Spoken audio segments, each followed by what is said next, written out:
forget all the noise, all the reasons that your head's telling you not to, or other people are telling you not to, and just test it, but test it inside of a little bubble, $100 in an hour or less. Love that. Forces you to think so differently, but you can come up with some radical ideas and not put yourself, because I think probably the reasons there's not more Misogis in the world, and certainly in our industry, is people are afraid they're going to get fired. Yep. They're just afraid of the consequences. So can you still put a Misogi out there and it not be $1 million bet?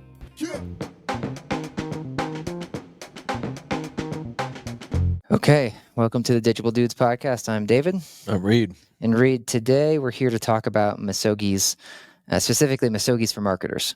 I think I briefly mentioned Misogi and sort of my like what I've been up to, but it's something that's really stuck with me since I heard it. So a Misogi, it's and I'm sure this has been butchered, and like it's almost like so this is a Japanese term that has been brought over, and I'm sure Americanized, kind of like I'm sure orange chicken. I'm sure it's not the same. Orange chicken's not the same in China. And I know I've heard sushi's not the same in Japan. Mm-hmm. So I'm sure we've done our own Americanizing of Misogi. But the way it was explained to me was you pick a challenge so big that you think you have a 50% chance of completing it, and you use that to mark your year. So some people would be like, and usually when it's for personal life. So in your personal life, it would usually be something athletic. And so, for example, like Nicole, she's talking about running the Grand Canyon. And so for her, it's like that scares her. She's like, am I going to be able to finish this run or not? And so you mark your year, and then it'd be like the year 2025 was the year I took a crack at the Grand Canyon. Mm-hmm. And so I thought it'd be fun if we also flip that and do that for marketers. So how might this apply to marketing? Why shouldn't you take a big swing at something? And the whole point, as I understand, of this Misogi concept with the 50% is because then it makes you aim higher. You're not like the numbers for a marathon. It's something like 98.5% of people or something that attempt a marathon finish it. And it's not saying that a marathon couldn't be a Misogi, but the whole point is to sort of break out of the if you just sign up for the Tough Mudder, you'll probably do the Tough Mudder, right? Mm-hmm.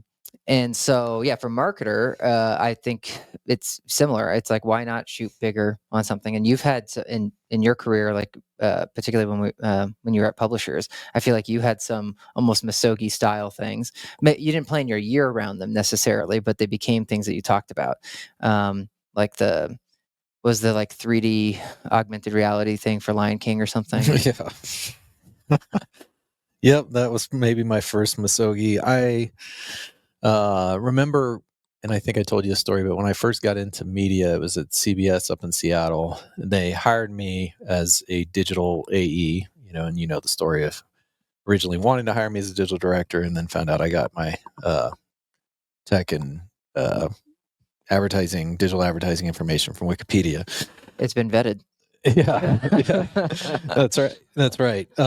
But when the reason I'm bringing this up is when I was brought on, something, I suppose, in the interview process, it gave them the indication that I would have some Misogis, and they were excited that I would kind of challenge the status quo in some sort of digital capacity. But I wasn't ready for that. So it'll be interesting if people respond or are thinking what this could look like for them if they're ready for it, because I don't think you can just say, hey, what's your Misogi? And then, you just quickly snap your fingers. But that's how I felt when I was asked to be creative. So the general manager of that Seattle cluster came up to me at some point in the first few weeks and was like, you're the, well, she didn't say you're that guy because she knew who I was, but she was like, we need something creative. Do you have something creative, like some creative ideas? And it paralyzed me. It freaked me out. I was like, I'm just trying to get my bearings here. But fast forward, not that much longer. So it didn't take that long to be in that environment where people, I think, are more risk takers, especially I'm going to stigmatize, I guess, but maybe in a good way, or stereotype radio. But they often say they're the C students, but they're among the most creative. So it's probably a good fit for me because I was a C student, and have found some creativity along the way. But they didn't have the benefit of visual. And so they had to think differently in how to stimulate, create, ideas through just sound and through words. I'm drawing this way too far out. But that was a great environment. It unlocked something in me. And so then when I got to Austin and I was at the Statesman, the local paper there, we heard that the Lion King was coming into town from Broadway, the play, and they were looking for some big ideas. And I had just been pitched a couple of weeks earlier. At the time, I think Hewlett Packard owned the company called Erasmo, which don't even try and look it up because they don't exist anymore. But they were an early stage augmented reality provider vendor, and they were working specifically with the media and print media to try and help, inject some big ideas, new different ways to apply advertising. And I went Misogi, so it only took us 5 minutes to get there. But I was like, all right, let's give it a run, see if this can work. And so we had a big, like, full page spread, double truck, as they say, because you open up the papers on both sides, and it was just an image of Lion King and like some background of the the theater. And if you rolled your phone over it, you would have this augmented reality experience where you would see in these weird kind of depth through your phone, a trailer for the Lion King.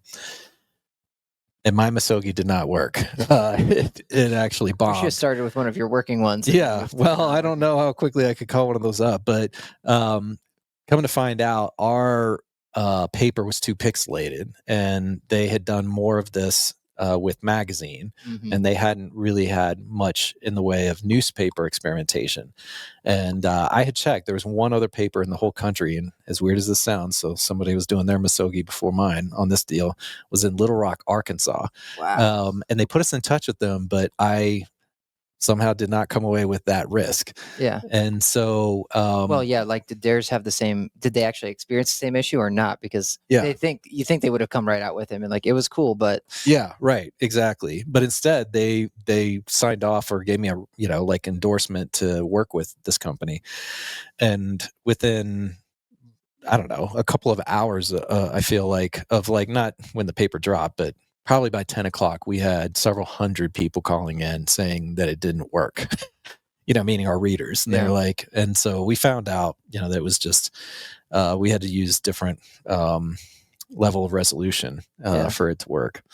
But yeah, that was my first Misogi. I mean, I've had quite a few since then, and probably more failures than successes, but it's what you're talking about, right? Yeah. Yeah. Well, it's like reach big. And I would say that that's still, I know at the time it probably was super stressful and aggravating, and yet it seems like worth it. Good experience. Like we've talked about it. Yeah. On No podcast. regrets. No regrets. Daniel Pink would be like, you should have analyzed that, thought about it, and actually learned from it. But I feel like, I mean, I didn't repeat that exact, but yeah, definitely rolled the dice quite a bit. Yeah. But you also, like, at the time then can use it, like, even like failures in sales calls, like to be like, hey, we tried this thing, let's try this other thing. I think it's fine if you like go through. Reminds me of the gap in the gain. Yeah. That's right. If our man Dan Sullivan and his sidekick Benjamin Hardy were here, they'd be like, just that's all about the gain. Yeah. Yeah. You were living, if I had idealized, which I had, and I think that is why I struggled afterwards. I was really upset, that obviously that it didn't come through, instead of just focusing on, hey, I just learned something pretty cool. Yeah. So let's talk about some like maybe other ones, like mainstream ones, and we can come back to some others that either of us have done, and then like how people may apply it. But can I tell you real quick before I forget of a current Misogi that I know you weren't overly keen on last year? For here? Digible? Yes. Okay. $100,000 marketing campaign. Oh, get ready for a Misogi. So I don't know if this won't be the podcast, but I want you to have some fun with me, meaning challenge me and, see how this goes. But I'm going to do a more official kickoff, and it may be my first LinkedIn post in like 3 years to try and get this thing revved up. But yeah, the concept of a giveaway, with a Lease-Up property. So all I'm saying is my Misogis are fairly consistent. Yeah. Well, in that I'm doing them. Yeah. You don't like. Still not sure how much I'm learning. I just say I thought it's like they're ones you've talked about for years. Yeah. So it's like, I got to get these. Got to shoot the. That's an oldie but a goodie. Yeah.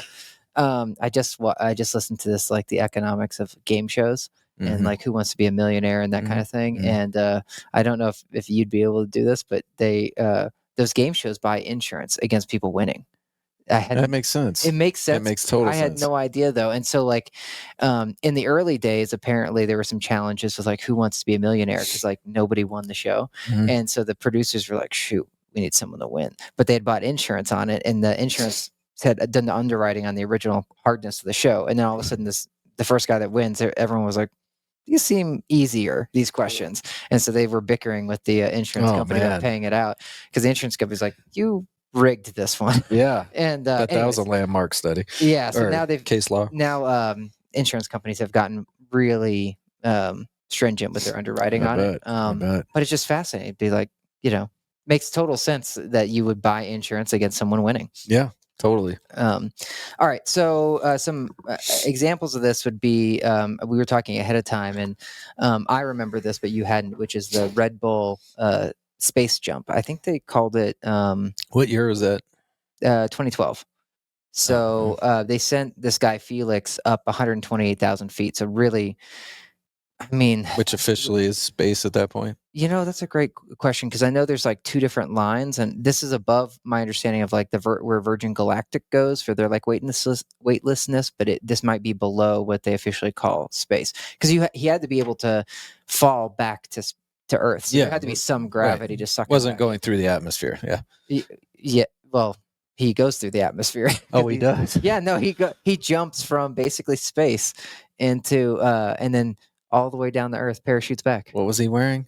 Yeah, it looked like a spacesuit. It was like almost like this those old timey underwater like. I would think even then he would have burned up going through the atmosphere. That's why this thing was so nutty. Now you got to go and watch it. Yeah, I think so. Red Bull, I remember watching this because I was watching it on I think it was the Today Show at the time. And anyway, so apparently 50 million people saw this, but they didn't talk about Red Bull. He just had like Red Bull on his helmet. And so they got a ton of earned media out of it, and it becomes, the man that jumped from space. I'll have to come back later and to give you those different lines on the elevation. And then another one we were talking about was IHOP, when they rebranded as IHOB, International House of Burgers. So that was in 2018. It's almost like it reminds me almost like an April Fool's joke or something. Yeah. Like the company rebrands as that. But they got over $40 billion in earned media. So like it just got so much, got distributed where everyone's talking about IHOP rebranding to IHOB, that they got 42 billion of earned media, and their burger sales, which was the whole point, increased 400%. So could have been a flop, definitely a big risk when, the brand's been around for, I don't know, six decades or so. And then I think another one that's kind of interesting, and I'd say this is like a brand versus like a stunt. You and I have talked about this one before, but Liquid Death, the water company, because that seems like, I guess it's not really a Misogi. That's not like an annual Misogi. That's like as a brand, I'm going to put out this thing that looks like it's rock and roll or whatever, right? And well, I think a lot of people took it as an energy. I thought it was an energy drink, right? Because so that's the Misogi is let's market a water or sparkling water as if it was an energy drink, right? And boy, did they land that one. Yeah. Oof. But what's funny about that is back to 50%. It's probably had a way less than a 50% chance of working, right? But took a swing, and now it's in the hundreds of million. I think last time we looked it up, it was like $600 million in sales or something. It was crazy, yeah.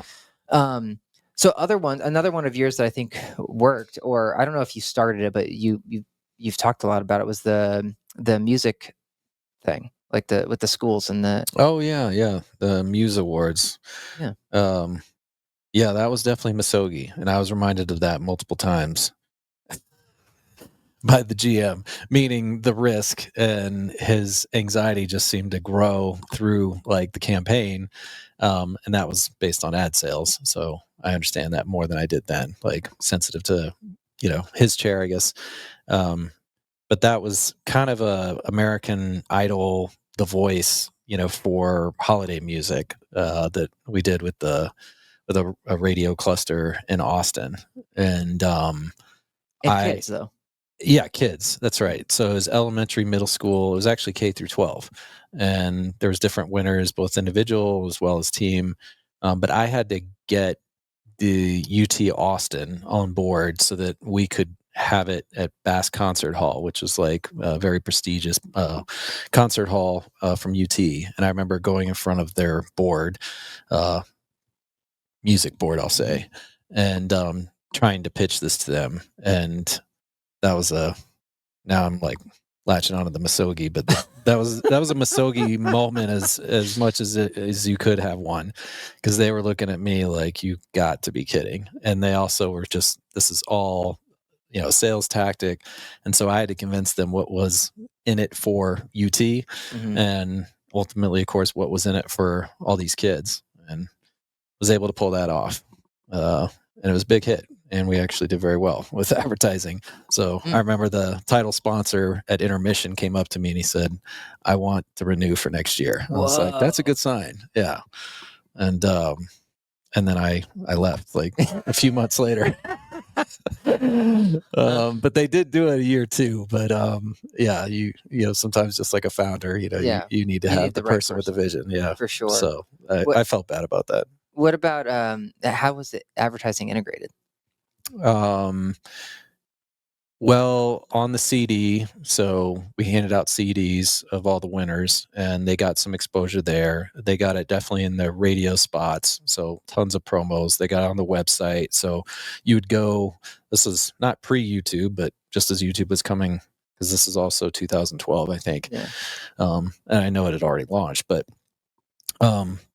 the majority of people would get funneled to the website to view all the different kids with their performances and upvote. And so it was an easy place to put pre-roll, display advertising, radio. And then we had some special stuff from like the talk show hosts and things like that. They were also able to incorporate some sponsorship mentions. Cool. Well, so I like this concept because I think no matter who you are, whether it's a company like Digible, like what are we trying in 2025 as a Misogi, and also what as an individual, if you're running a portfolio, I think you can take Misogis. It's like, hey, I'm going to finally make the switch over to HubSpot or whatever. It's like there are things that you can be like, this is a low chance of success. And what I love about it too is almost the permission to, like, you could tell your boss or stakeholders, like, I'm taking a swing here. Yes, there's the nuts and bolts of like, or mashed potatoes or whatever, meat and potatoes that I'm going to have that I do my regular job. And then this is going to be thing that we're going to try. And we have a lower chance of completing or whatever of success. And that's okay. And it fits into a lot of things you were talking about recently with I don't know if you talked about it in here, but 10X versus 2X, or like the gap in the gain. Yeah, we haven't got into that yet. Yeah. But it does relate, I'll say, more maybe to the 10X is easier than 2X, but the theory is that if you think in terms of 10X, I don't know how this necessarily connects, but it reduces your options or possibilities. You have to radically think different. So it's almost impossible for most people when they think about doing their current job and 10Xing performance. So as a marketer, if it was like, yeah, I'm able to typically lease up a property, like new construction, in 18 months. It's like, well, how could you do that in 2 months? Mm-hmm. And then their minds just like explode. And they're like, but then they realize in that process, it's like, who's to say this actually can't be done? Right. But you fundamentally have to think about this differently. Yeah. And so that would be, I think, where it connects with Misogi. But that may feel for a lot of people more than 50%. It's like, but I love the idea of it. And then back to narrowing options, because he says on a 2X, it's like there's a lot of ways to get 2X. And so then you end up like going back and forth and your circular conversations about all sorts of different things that could drive the business a little bit further forward versus like shooting for the stars. Yeah, it's the love him or hate him, but it's a lot of how Elon operates, right? Like he'll be like, so why can't we build 3,000 cars a week or whatever? It's like, well, we don't have a factory big enough. Well, what would it take? It's like, I guess we could put a bunch of tents outside and put the conveyor belt or whatever outside to build these cars. It's like, okay, let's do that. Right. Or like when he moved all the servers of Twitter or whatever, like 2,000 miles in a week, it's just like, oh, what would it take? We just have to rent a bunch of U-Haul trucks and put the servers on there. Like, okay. So the challenge with, though, someone like that is it can be very tough on culture, because it's like you never know when he's going to hit you with another one of these visionary Misogi style concepts. And so I love the idea of this fitting into your year and being like, all right, I'm going to take one big swing this year, boss. And here's what it's going to be. And it's probably going to, it's, just the act of trying it will get us like earned media or like conversations within the industry. People will take notice. And so some examples that I could think of that people we've heard actually do in the past are like, we've talked to a number of people where they're like, you know what, this year I'm cutting out ILS X or ILS Y. And we're starting with the portfolio, but that's their Misogi, yeah. Right. And then and we've had the industry's Misogi at this point. Right. And sometimes they pull out and they stay off. And then we've heard other people, I think we've even had some interviews on here where people, I remember a portfolio that had like 40 something properties and they took all 40 off, but then they ended up with like 12 back. And they're like, hey, we've learned it actually is good for us in these situations. But if you didn't take that stance, you're still advertising, for 3/4 of the portfolio that maybe you have a better way to go about it. Yeah. Well, what would be then your Misogi if you were a marketing director? You just took that job at a new property management company. I like your 10x example. Like, how would you lease this property up in 2 months? Now I think like you'd have to work with ownership on it for sure, because what they also don't want is, let's say you're successful, they're fearful of like my rent roll. Now I'm going to lose half those people next year. Like, so you have to somehow. You'd have to work with them and say like, here's what I want to try to do. We used to do this all the time at the Post. You'd say like, hey, why don't you take instead of annual marketing spend, let's spend it in a quarter, and let's see. I'm still saying that. Yeah. You knew that would be mine. Yeah. I still don't get it. Why do people spread out? And even now we see a little bit more variation. It's still not a lot.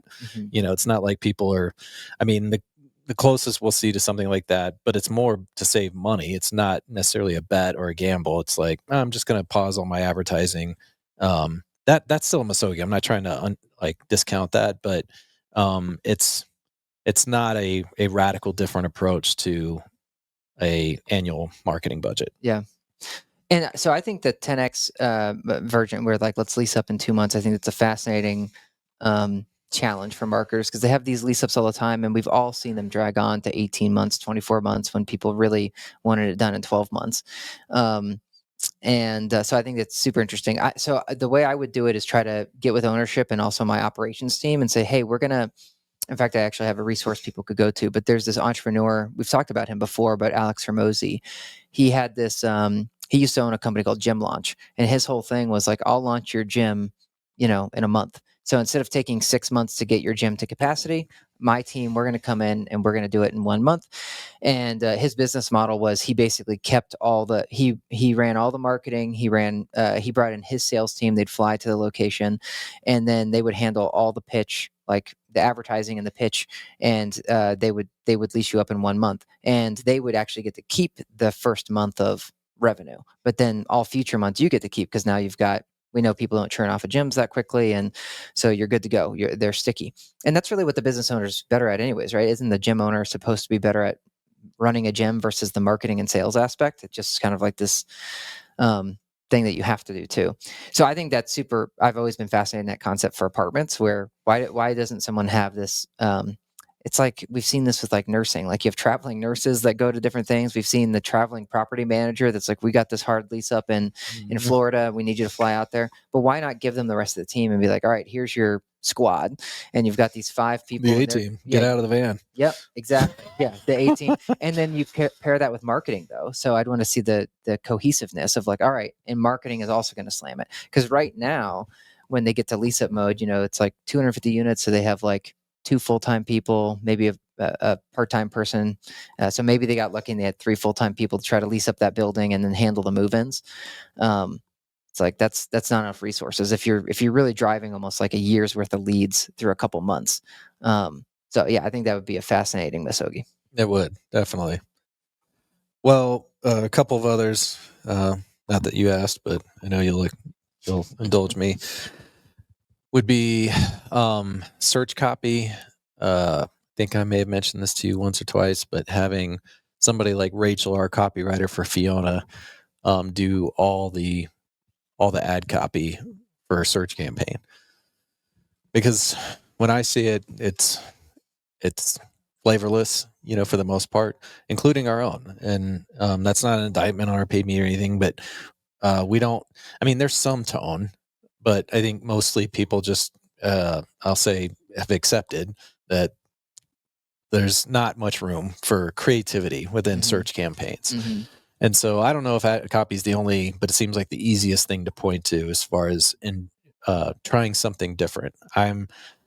I've been in it so long, so have you, like with digital advertising and search in particular. And I've never seen anybody give that a swing where it's like, we're going to, and now with the large language library, models, you could scale somebody like Rachel much easier instead of, because that's the other reason that I think it hasn't been done is it's like, well, that would be super expensive and it would take forever. And how would you keep it fresh and all the holes that people would punch in it. But today, maybe that's not so far out of reach. And I'd be curious if that could get, performance up in a meaningful way. And that is something I'll connect this once more back to 10X is easier than 2X. But I believe our future comes down, like our destination, our mission at Digible, when I think roadmap is to be the preeminent, and you haven't heard some of this, I'll say verbiage, but lead gen provider in rental real estate across North America. So that's where I'm saying it does. It does. It's beautiful. Like, say it 3 times. But when people are saying, where's Digible headed over the next 3 years? But inside of that, what's underneath that is our technology and our data, which has always been one of our differentiators. So how are we applying that? How are we 10Xing the value of our tech and data in this industry to support that goal? And then customer experience. Digible's always been about customer experience. And some might say we're already 10X, our competition. But my question, and back to this destination, trying to light a fire underneath the bulk of our company, which is the agency, is how do we 10X customer experience? So that's one that I think people are like, well, we could 2X it. There's 20 different ways, but it's like, how would you 10X Digible's customer experience when we're already doing pretty good there? And then I'm going to connect this to performance and this whole Rachel, copywriting, but it's like, how could you 10X our performance? Because I think there's a lot of people, like in the industry, not our clients, not even our employees necessarily, but would say there's only so far you could take it as far as a cost per lead or a cost per, some of the vanity metrics or cost per lease. I'm not one of them. I think that there is the opportunity. I don't have all the answers, but I would love somebody to say, hey, it can be done. So if your cost per lead is $23, could you get it to 3 or could you get it to 5? And most people would say only if it's junk, and I just don't buy that. I think there's other ways to get there.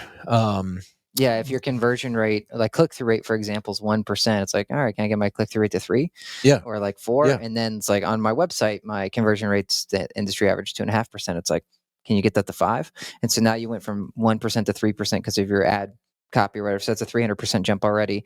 Now on the website, you doubled as well from 2.5 to 5. So now that's 6X. So you just got 6X. Totally. And you've talked about that for years with our clients, but just how low the bar is, and nobody, nobody's one person's fault, but that this industry has accepted such substandard conversion rates on websites compared to other industries, whether it's automotive or, retail or whatever, e-com. And so I think that's just some evidence, is all I'm saying, in other categories that it could be done. I like it. I think there's also ways you could do it. Like one of the things, like the way the industry built today is they're like, okay, if I can't do this at 1,000 properties, I can't do it at one property. That's often how it's treated, which is then like, that's why I buy the diamond package or whatever. And that's why I spend X thousand on paid search. And so different ideas like my, the quick leasing thing that you were talking about, like the Hermosi style, or like, I'm thinking like when you think about cost per lead, it's like that may be more challenging to do with the website as it is today, or the search campaigns is today. It's like, okay, are there other channels? Like people have people talked about TikTok or, whatever, Instagram Reels when it came out, but are there other ways too, like in the community, like through the farmers markets or the, whatever, like, are there ways you can go out into the community and get those leads less? And probably, and yet they're like, we're not really set up to scale that way. Right. And so that's also why I like the Misogi angle, because it's like, I'm going to take one property of the portfolio this year and I'm going to try it. Who's adventurous and will go with me on to roll the dice, and then they become the prototype, and then see if you can scale it. I love it. I mean, this would land. I think you should have known. This would land well with me. I talked about bubble test. You heard that too. Yeah. It's not a Misogi, and maybe that it's as big of a risk, but it's like, forget all the noise, all the reasons that your head's telling you not to, or other people are telling you not to, and just test it, but test it inside, Right. of a little bubble, and using some of the IDEO stuff. They have the approach of testing ideas, $100 in an hour or less. Love that. Forces you to think so differently, but you can come up with some radical ideas and not put yourself, because I think probably the reasons there's not more Misogis in the world, and certainly in our industry, is people are afraid they're going to get fired. Yep. They're just afraid of the consequences. So can you still put a Misogi out there and it not be $1 million bet? Yeah, I think it's one of those things, like, I'm trying to forget or trying to remember where I got this, but like most consulting firms, like the really big ones, what they'll do is they'll have like, here's my standard thing, and then they'll kind of have the jackpot slide or the like Yahtzee slide at the end, and be like, that you just sort of sometimes say like, oh yeah, no, yes, our normal engagement's $10,000 a month, but we got the $100,000 a month thing, and people are like, what the hell? And then once in a while it strikes, right? So this, I view, is kind of like, you could do that with your ownership groups. You could always have your Yahtzee slide or whatever at the end, and it's like slide. Somebody's gonna like be like, you know what, I want to take it for a swim or whatever, drive, whatever, you're going with me. I think it's probably drive. Yeah. So another one that I think could be really interesting too would be, it's almost like a try before you buy. It's like we just bought our house last year, and I saw it 2 times, I think, before we put the offer in, but that was a lot because, the market has felt very hot here in Colorado. So to be able to see something twice that you're going to spend a lot of money on is really, it feels hard. It almost felt hard asking for permission to come back and see it. And I was like, man, I wish I could just stay here like for a weekend and be like, do we really like this place or not? Because man, you don't want buyer's remorse.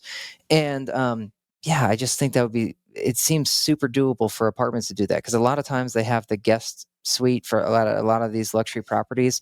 So, but I've not yet heard of someone's doing a try before you buy offer. But I bet if you were put that out there, I bet your conversion rate would significantly increase. Right. Or interviewing those people afterwards to tell you why they're not buying. Like, oh, I just learned this. It's like, okay, that's good to know. Now, how can I address that in my messaging? I like that one a lot. And I don't know. I mean, I guess I don't know if logistics is the right way, but just onboarding and offboarding. I'm trying to think, but the first question is has anybody even floated that? You think at this point had to, but I've just not heard it. Yeah, I haven't heard it either. That's why I think it's really interesting. And then I'm thinking, what would be the the 5 things somebody would immediately say this can't, why this wouldn't work or you couldn't do it, and then punch holes in that, see if it's actually that unrealistic. And there are ways you could do it even at your property that may be almost like around well, we can't use the guest room or whatever, the guest suite, because XYZ. It's like, okay, which property do you have that accepts some Airbnbs, like that has some of that already on the books? It's like, just pay for their weekend in an Airbnb. It costs you a few $100, but like, let's say it costs you $500. Like, we've seen most of the people now going through the leasing process that they're paying like, in fact, a locator, right? Locators are charging like 4 to 6 weeks of rent. So you're paying like $3,000 to $4,500 for a locator. It's like, I'd take a swing on $500. And even if it was like, it takes us two try before I buys before someone moves in. It's like, okay, so that's $1,000, Yeah. If you can make that net neutral the way you're kind of describing, that would be one of the biggest ones to, because of course the owner's like, well, that's my inventory. Like, and if I'm going to lose money on it, I'm not going to do it. But yeah, if you could neutralize that just based on like hotel cost type thing, then why not? Yeah. You got the wheels turning. Particularly like if you think, like, we've noticed a lot of people moving, a lot of our campaigns do better with relocators.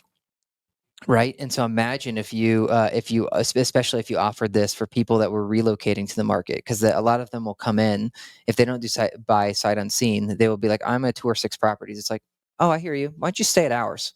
We have this guest room or whatever. You can stay and you can try us out during. And of course, you just give them a little bit more coddling. Like you let the property manager know, like when they're there, it's like, make sure that they, Totally.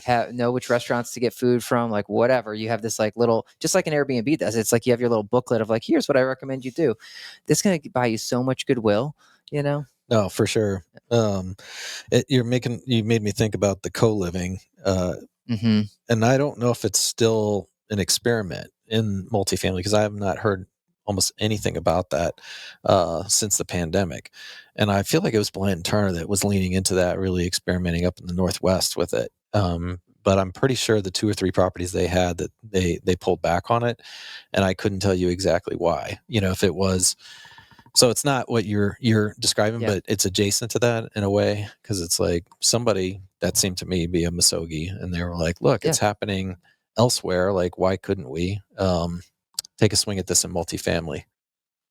But I don't know. Yeah. So anyways, I think the Misogi is a cool thing that people could try professionally, as well as like if you're more an executive at a company, you could put a little bit more weight behind it. But I don't see any reason, even if you are, early in your career, you can't take the Misogi. I think of Justin Fasales. Is that how we said his name? Do you remember him? Yeah, I know, but no, I know the name, and it's not coming to me right now. Who? He was. I think we first met him when he was at Graystar, but he moved around a little bit after that. But Justin, he won the that award one year, like maybe it was marketing masters, but he had gone on Valentine's Day and brought everybody in the property a rose or whatever, like a Valentine. He was dressed in a tux and so I think there are very lightweight things you can do that make it stand out, that make you stand out as a company or as an individual, and can get people to take notice. And the rose thing is kind of your IDEO thing, like meaning like could have cost him $100, and now he just dresses up in his tux and goes to each apartment and hands it off. So there, I think, are little things you can do that don't feel they're not as big of a monetary risk. So it can get you started and just get you noticed. Would you say Misogi fits somewhere between bullets and cannons, or it's a cannon? So for those that have listened to this enough, they've probably heard us reference that a few times. But from Jim Collins, Good to Great, the great companies encourage deliberate about shooting a certain amount of bullets, which is experimenting with different concepts and ideas, and then until you calibrate enough and eventually connect, then you bring out the cannon. I'm wondering with the Misogi where that fits. I think if you're a more traditional company, is it like F the bullets, like we're going straight to the cannon? No, I think a bullet can be a Misogi because it's the whole point of the bullet is to test, right? And so it's like, do we have 50% chance of connecting with this test? In fact, that may be bigger than many bullets are. But for many companies, they're not willing to take the 10x approach to the bullet, right? And so they want to see like a couple bullets hit out of a handful, right? And so therefore, I think the bullet may be the Misogi, and that's cool, that's fine. But then there are other companies like any of Elon's companies where they're like, we're going to go bigger. Like we're going cannonball for this bullet test. Yeah, totally. All right. Well, I got one left in the chamber for you. And I'm basing this off of the only franchise I'm aware of in all of professional sport that does this or offers this, but which is the Green Bay Packers. But they, the fans have equity. Yeah, I like it. So what would that look like in multifamily if residents actually were had a piece of the profits? You'd have pretty good retention. I think so.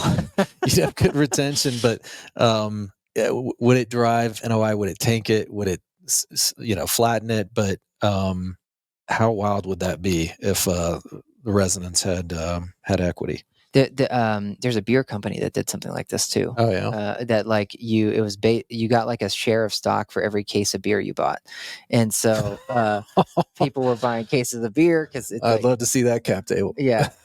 So I just thought it was super interesting. So I love the Green Bay example. I love the beer example, and I think it's super cool concept to do it for the residents, particularly like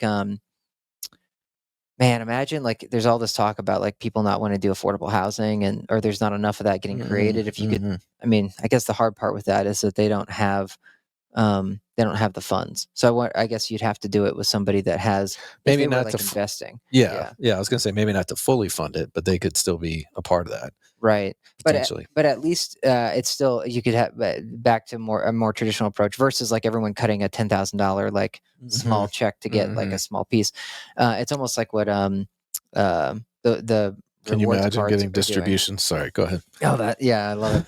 But you could vest, right? Or it could be phantom equity or something where it's like, okay, you for every year you're here, you get whatever, a share of stock, and then for every after 4 years you fully vested, and so now yada yada. But if you move out ahead of 4 years, Lose it. yeah, you lose it. Well, our friend Grady, is it Newman? It's his last name. Yeah. I just saw him post a couple days ago on his franchise concept. Oh yeah, He's still pushing that. Yeah. And pushing it in a good way. I mean, I think it's fascinating. And he's been speaking on a couple of panels or has in the last year about it. So I don't know if there's more momentum there or not. But the other Misogi that is out there for the industry is the whole Bonvoy. I mean, these are for the larger property management companies, but I feel like that's their big Misogi is that we can pull this off, and instead of property, level branding like that, we can bring the Marriott Bonvoy to multifamily. So there's definitely some big ones out there now in motion, but I don't think that we know yet whether they're fully going to connect. What's interesting about those is I don't know if they're willing to fail in a way. Well, maybe they are, but it's like, again, I love the 10X thing or the Misogi. The true spirit of it is that like, I'm going to take a swing and it's okay if it misses. Like we'll learn from it.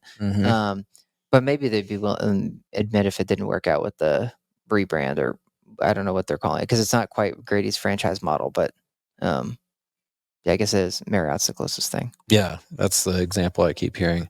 But I think what could be dangerous with Misogis is if you don't know what failure looks like. I've said that to you a few times. Here for us is, let's use the Bonvoy, Marriott. For some of these property management companies that are trying to build out a brand across the country or in certain regions, is I don't know how well they've identified success, much less failure, but probably more likely that they feel like they have a picture of what success looks like. But what's less common, it seems like, is to identify what failure looks like. And the reason I think that's important, as you've heard before, is you can get stuck in between. And then you have all these Misogis. It's like, that's great. We built that for our culture, but now we have, that whole Frankenstein of ideas and concepts. So I'm just throwing that in. If you're going to go with the Misogi, know what failure looks like. Yeah. It's like any of the tests that we've talked about. If you don't set like the minimum bar, then it's going to be trouble. Yeah. It's just hard to know when to kill it. And again, I like the permission of killing it, which I guess bullets have that sort of like feel to it. Like you're supposed to be like, it's okay, I missed the shot. But it's hard to build into a culture for sure. Yep.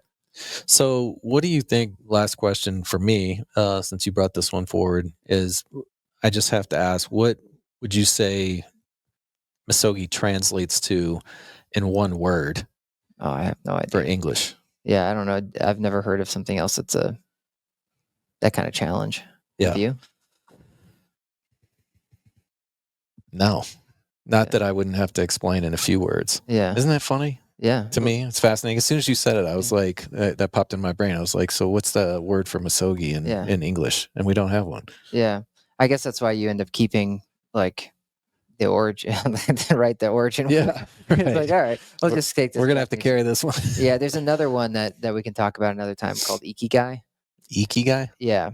That's also a Japanese thing that ties. You reading some Japanese literature over there? Or podcast? Well, I think because I got into Misogi, that then the Ikigai and thing popped up as well. And it's just, well, that's a whole nother episode. It's a good one though. It's definitely, and there's an interesting book on the topic. So cool. Save that. All right, everybody. Well, hope you guys got something out of it. And if you do a Misogi, you got to let us know. Definitely reach out because that would be fun. Misogi on.